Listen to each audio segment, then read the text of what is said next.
Ben ritrovati a tutti qui su Radio Rossonera. È venerdì ed è un venerdì speciale perché siamo alla vigilia di un derby, siamo alla vigilia di un weekend che ci condurrà a una partita di svolta, quel derby del 5 febbraio che l'anno scorso fu davvero uno dei, o forse il punto di svolta della stagione. Chissà se potrà esserlo anche quest'anno in maniera diversa, non per il campionato, ma quantomeno per rimettere in moto la stagione. In tutto questo, ieri sono uscite le liste Champions League e ne parliamo, e poi oggi è uscito anche un articolo interessante su Repubblica da commentare.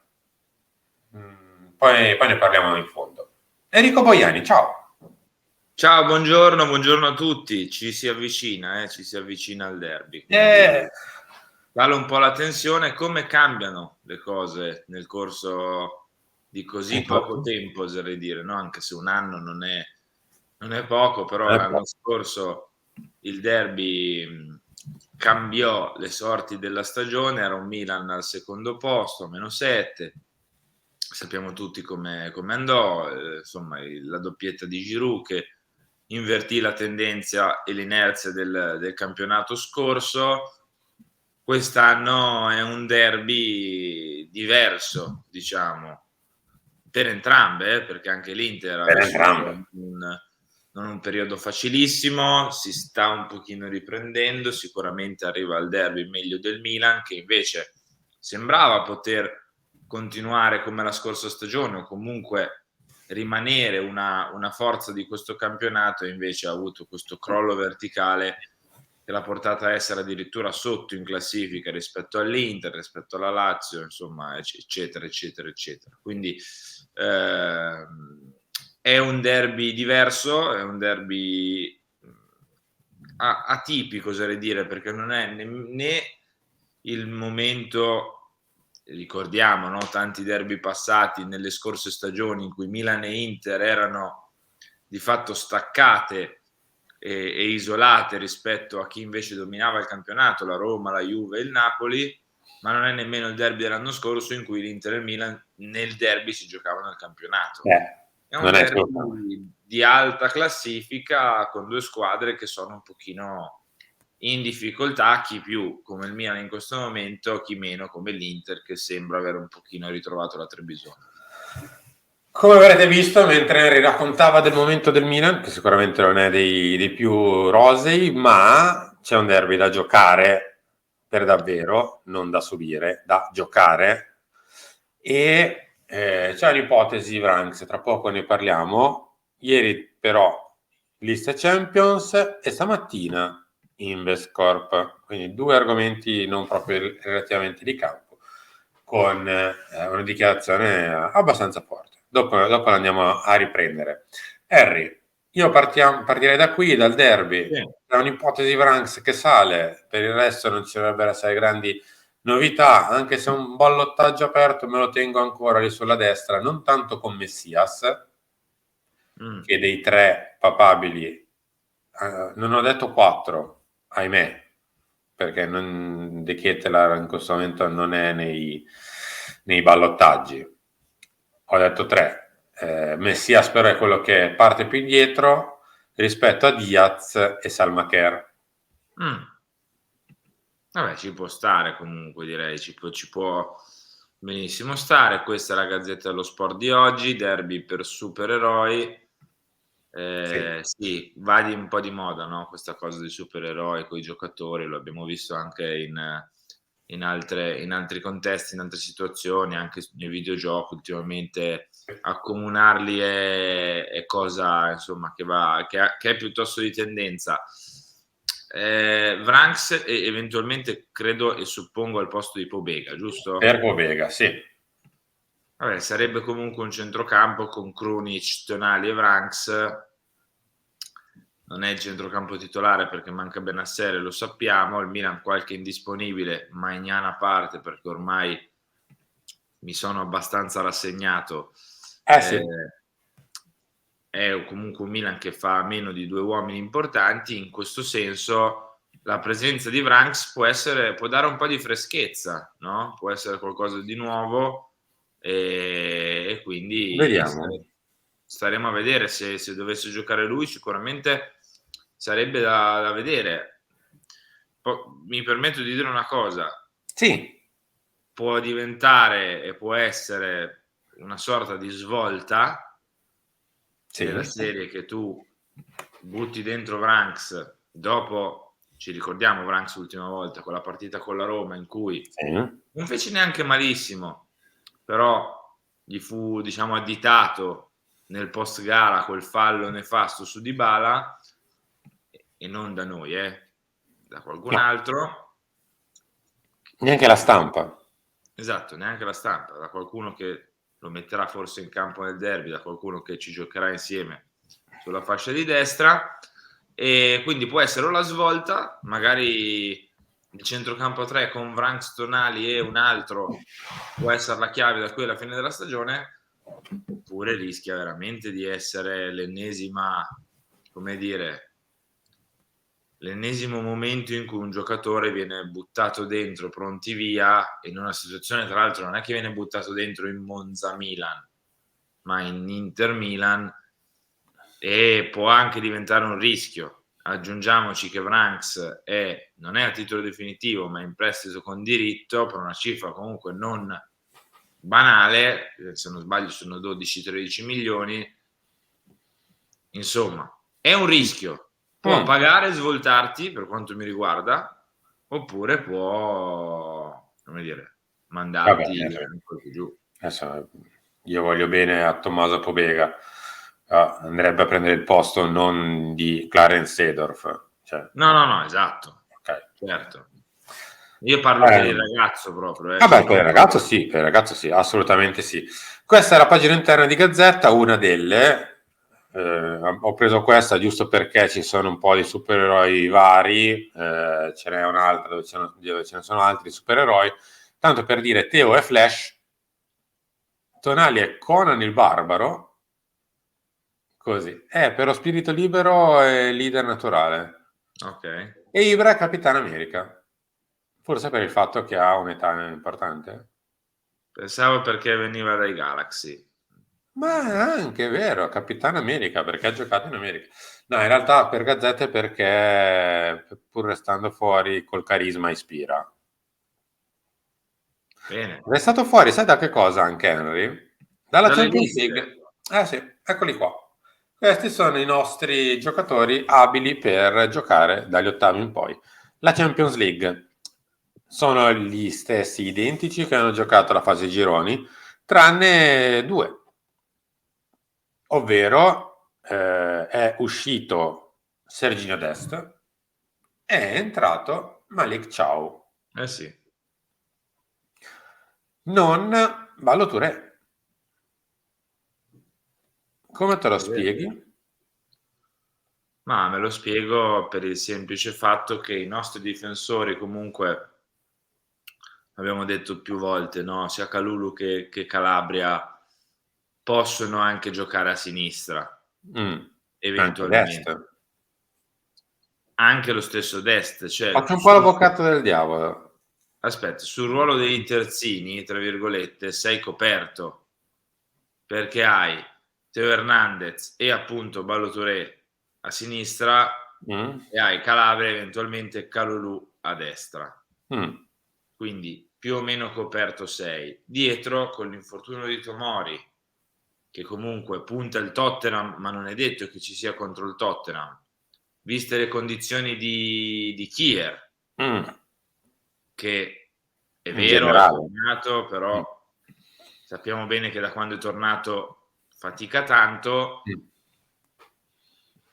Penso che la scelta di Thiaw sia conservativa in questo senso, della serie: entri in campo contro il Tottenham, Son va via 2 o 3 volte a Gabbia e Gabbia si becca il cartellino giallo dopo 40 secondi, dopo 5 minuti, dopo 10 minuti, lo stesso Kalulu, cioè io penso che sia una soluzione conservativa per i centrali, perché nella doppia sfida contro il Tottenham il rischio che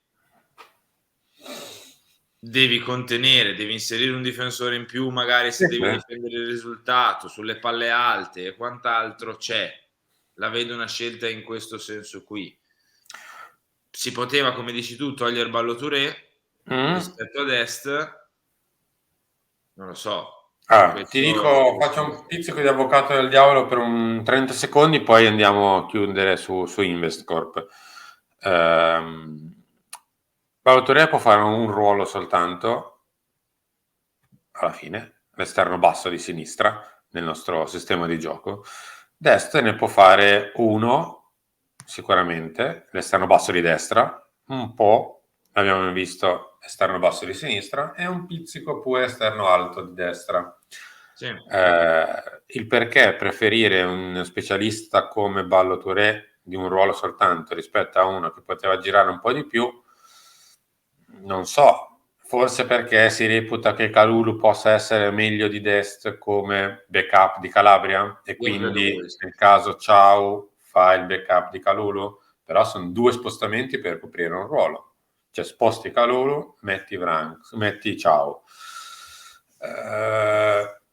Tra parentesi, stiamo parlando, credo, della scelta numero 21-22 della rosa della lista, cioè non un titolare che esce, un titolare che entra.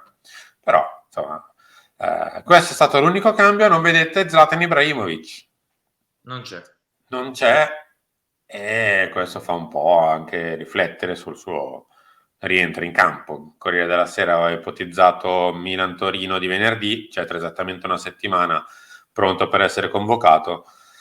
Se non vai in lista Champions, una lista che la prima partita la vedi il 14 di febbraio, la seconda ancora più in là, molto più in là. 8 marzo. Non lo so, fa un po' riflettere. Non c'è Maignan, ma su Maignan non ci sono grandi problemi, essendo un portiere può entrare fino a 24 ore prima dell'inizio della partita, quindi su questo va bene così. Chiudiamo Henry con ciò. Investcorp erano pronti 300-400 milioni sul mercato. Non è una nostra, insomma, non è il nostro virgolettato, è direttamente di Investcorp. Vi faccio leggere dov'è questo virgolettato su Repubblica di oggi, a firma di Enrico Currò. Milan ancora a dieta con Redbird Elliott e il treno arabo perso. La parte riferita alla dichiarazione è la seconda, l'ultima.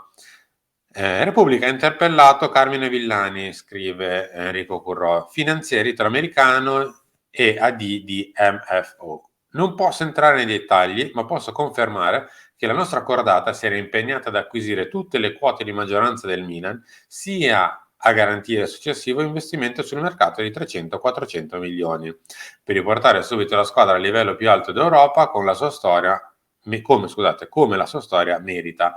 Era tutto equity. Se Elliott avesse voluto, le avremmo lasciato quote di minoranza. Questo è quanto detto da Carmine Villani di MFO. Allora, parto io, anche qui mi prendono più di 30 secondi, anche perché vedo che stiamo andando galoppando coi minuti. Investcorp ha un piccolo problema, sempre avuto un piccolo problema, ogni tanto si sovraespone, va un po' oltre. Dire che sarebbero potuti essere investiti 300-400 milioni sul mercato la vedo difficile, la vedo molto difficile con le attuali norme vigenti. Insomma, non abbiamo né gli introiti della Premier né c'è una UEFA che ti guarda. Detto questo, anche perché non viene specificato se in una sessione, in 5 anni, che allora già poteva avere un po' più senso magari, o che cosa. È ovvio che era un altro tipo nel caso di proprietà, in tutti i sensi. Come progetto. Ora, che sia andata bene o sia andata male come siamo ora, lo dirà il tempo.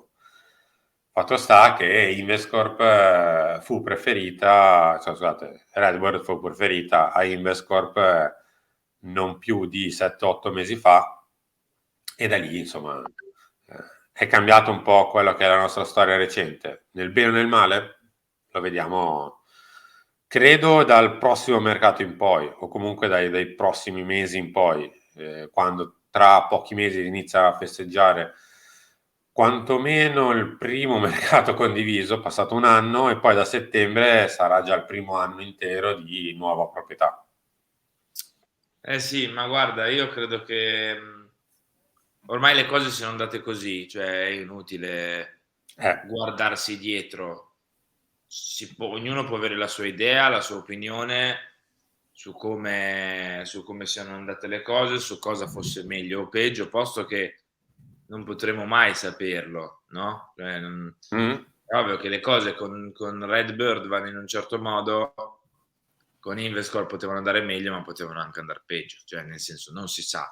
L'unica cosa a cui io mi appiglio, poi chiudiamo, mi appiglio, insomma, mi ha fatto molto riflettere, mi faranno sempre riflettere relative a questa questione, sono le parole di Maldini la partita successiva all'uscita della notizia, i tweet, no, che uscirono relativi a Investcorp.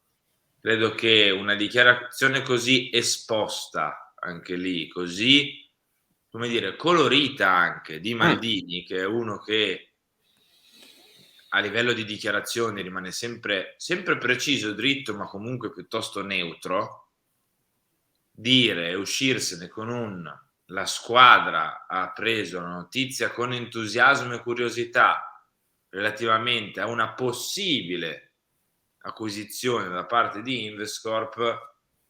A, in quel momento lì mi aveva dato molta speranza, B, mi aveva fatto, tra virgolette, capire, perché io mi fido e mi fiderò sempre di Maldini, che forse le cose potevano andare un po' diversamente rispetto a ora, però non lo potremo mai sapere.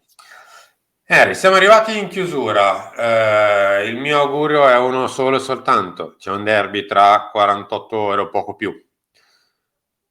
Bisogna mettere da parte divisioni, bisogna mettere da parte screzi e malumori, bisogna mettere da parte tutto, trovare unità, soprattutto sulla parte tecnica, perché è quella che conta, che va in campo.